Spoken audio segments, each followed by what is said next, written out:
বন্ধুরা, তো আমি আজকে বানাবো একটু পোলাও। তো তার জন্য আমি এখানে গোবিন্দভোগ চাল নিয়েছি। আর গোবিন্দভোগ চালটা আমি ভালো করে ধুয়ে আর একদম ঝরঝরে করে নিয়েছি, মানে জলটা ঝরিয়ে একদম ঝরঝরে হয়ে গেছে। তো আমি এর মধ্যে এখন একটু ঘি আর হলুদ আর স্বাদ মতো নুন দিয়ে ভালো করে মাখিয়ে নেব।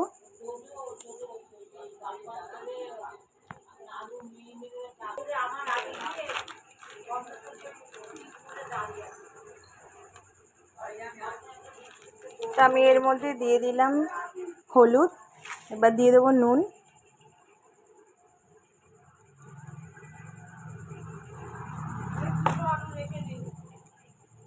এরপর এর মধ্যে একটু ঘি দিয়ে দিচ্ছি।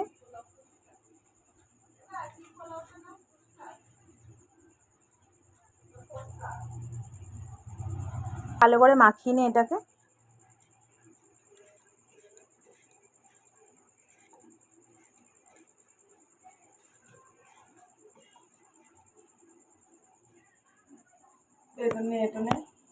তো কড়াইটা গরম হয়ে গেছে, এর মধ্যে আমি একটু সাদা তেল দিয়ে দিচ্ছি।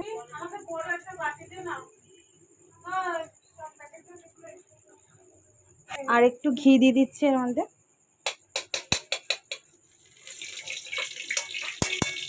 তো তেলটা আর ঘিটা একদম গরম হয়ে গেছে, এর মধ্যে আমি একটু দিয়ে দিচ্ছি কাজু আর কিশমিশটা ভেজে নেব।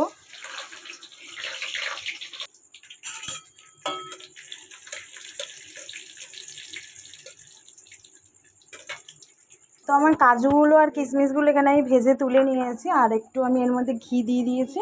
এবার দিয়ে দিচ্ছি গোটা গরম মশলা, দিয়ে দেবো 2টো তেজপাতা,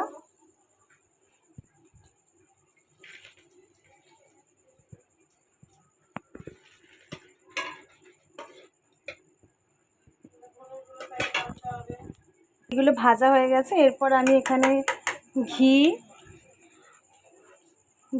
দিয়ে মেখে যে চালটা রেখেছি এটা আমি দিয়ে দেবো। ঘি হলুদ টলুদ দিয়ে মেখে রেখেছিলাম, এটা দিয়ে দিলাম এবারে।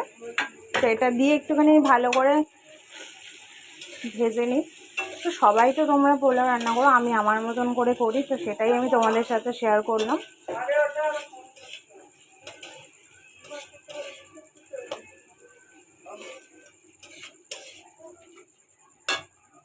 তো ওটাই আমি একটুখানি ভালো করে একটু ভেজে নিই, তারপরে আমি এর মধ্যে জলটা দিয়ে দেবো। আর মাপ করে আমি জলটা এখানে দিয়ে দিয়েছি। এখানে আমি জলটা একটু উষ্ণ গরম করে নেব, তারপর আমি এর মধ্যে জলটা দিয়ে দেবো।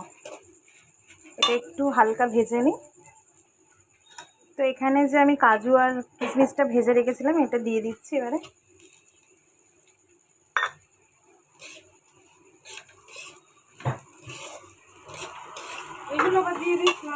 তো আমি এবার এর মধ্যে জলটা দিয়ে দেবো। আমি মাপ করে জলটা রেখে দিয়েছিলাম, এবার জলটা দিয়ে দেবো।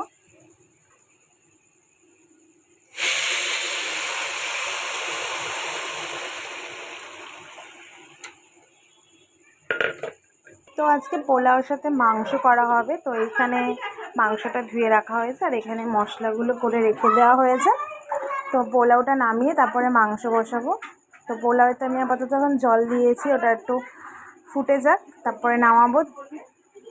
তো এখানে মাংসের আলুটা ধুয়ে রেখে দিয়েছি আর সব গুঁড়ো মশলাগুলোকে আমি জল দিয়ে এখানে গুলে রেখে দিয়েছি। যে কটা গুঁড়ো মশলা যা দিয়েছি, নুন, গুঁড়ো হলুদের গুঁড়ো, জিরের গুঁড়ো, লঙ্কার গুঁড়ো সব কিছু দিয়ে মিক্সড করে এর মধ্যে জল দিয়ে আমি রেখে দিয়েছি। আমার পোলাওটা রেডি হয়ে গেছে, আমি সম্পূর্ণ ভিডিওটা দেখাতে পারিনি।